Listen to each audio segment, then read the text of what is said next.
আর এটা কি হচ্ছে রে? পটলের কি হচ্ছে? এটা সাইডে রেখে বলছি হাতটা ধরে কেটে দাও, পারবে না। তোর উন্না তুল।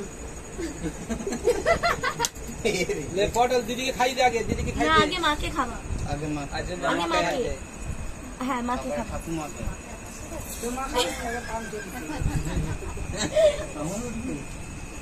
তুমি তো তাকে খাওয়া। এইটা বড় মা, এটা পিসিমণি, আর এটা ছোট ঠাকুমা। দাঁড়াও, এইটা পটল, এর বার্থডে আজকে। পটল, শান্তি পা।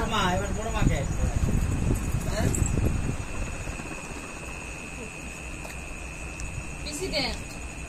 না এবার আছে ঠাকুমাকে আগে দাও। বলছি তো হ্যাঁ ঠাকুমাকে আগে দিতে হবে। এই তো ঠাকুমা। এদিকে এসো, ঠাকুমাকে আগে চলে এসো, এদিকে আসো। একটা নতুন লোক।